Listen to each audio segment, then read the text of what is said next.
Hyperlaser is a relatively simple fighter, being a generic sniper character that you would find in most games.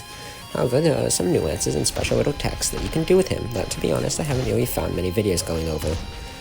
So here's some little tips and tricks for Hyperlaser, and just an overall guide, as there hasn't been one made in like months. First off, I'll be going over the basics and the abilities. Hyperlaser is a long-range hit-scan character that wields a massive free gun. Being a sniper-like character who requires good aim and game knowledge. Doing him optimally requires you to learn how to shoot at both long, mid, and close range. To help with aiming, adjust sensitivity by holding tab in the crossroads or interacting with the NPC next to Ghost Theory. The sensitivity you should use is entirely dependent on you and your computer sensitivity settings. However, I would highly recommend setting your zoom sensitivity to the same as normal, as it can help a lot. Skip this part if you're only interested in tips and techs.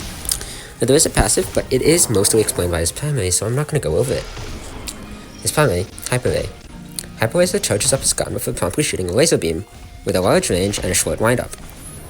Body shots deal 50 damage, while headshots do 80. Every 3 bullets, Hyperlaser will inflict wireframe on the enemies. Enemies inflicted with wireframe will keep the effect for 5 seconds and will take a flat 15 damage the next time Hyperlaser hits them.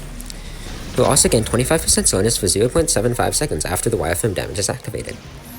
His secondary, Piercing Ray, allows Hyperlaser to shoot a thin beam that does 40 damage. After a short delay, it will explode, creating an area around the ray that enemies will take 30 damage in, pretty much just a larger beam. Landing the first shot will cause the delay to be shorter. Both beams can penetrate walls. The first beam applies 25% slowness for 3 seconds. His first ability, Voltaic Grenade. Hyperlaser throws out a grenade that promptly explodes, marked by a small circle. That deals 20 damage. Landing a direct hit with the grenade will cause it to explode instantly, do 50 damage.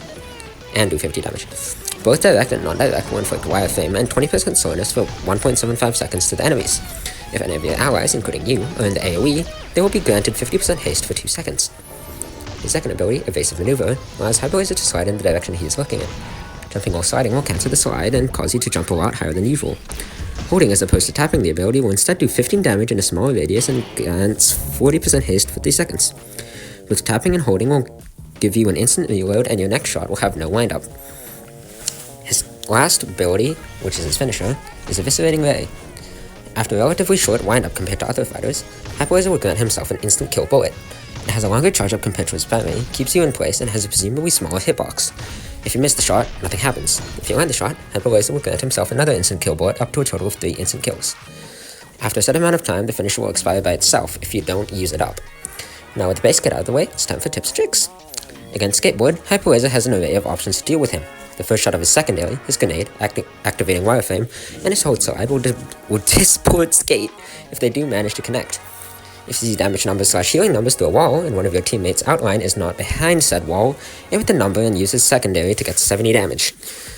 While headshots do more damage, body shots are a lot more consistent. You should really only be aiming for headshots if the enemy is either A, moving predictably, B, stuck in place, for example, if they're mid-finisher or if they got stunned by Skate, or C, against a tank as they have larger head hitboxes.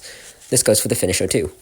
If you see a biographed Echo Execute mark on you, and you have a line of sight with said biographed, when you see them start to zip, look down and throw your grenade for a direct hit and make it easier to win the 1v1.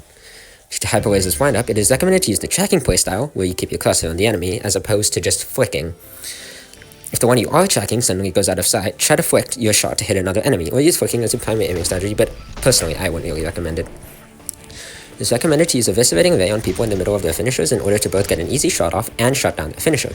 This works best against Subspace, Medkit, Skateboard, Sword, Rocket, a Rocket who jumped before using their finisher, a Coil in the middle of their secondary animation or waiting for someone to grab, a Biograph to use their finisher out in the open, Banhammer, Katana, another Hyperlaser, a Slingshot in the middle of either their startup or primary windup doing finisher. The others can be shut down, but it requires more prediction than reaction. Other candidates for easy finishers are Sling, charging up their secondary, a Banhammer using their spin, a Banhammer after using their leap, and a Katana during their foul counter. Due to Eviscerating Ray's windup being incredibly loud and being wide in terms of sound, it's recommended to try to either use your finisher at the same time as another loud ability, like Banhammer's finisher, Katana's finisher, or whatever is loud or requires immediate attention. Also try to make sure there aren't any objects the person you're aiming at can quickly go behind. Don't feel discouraged if you miss your finisher. It happens to the best of us, and to be honest, I miss them a lot. A lot. Don't let the stress of losing an instant kill get to you, as you'll probably miss more often than that. If you feel like you won't land your shot, It's recommended to aim at a vine staff plant if there is a vine staff on the enemy team, as it doesn't matter if you hit a plant or an enemy, as your bullet will still leave flesh either way.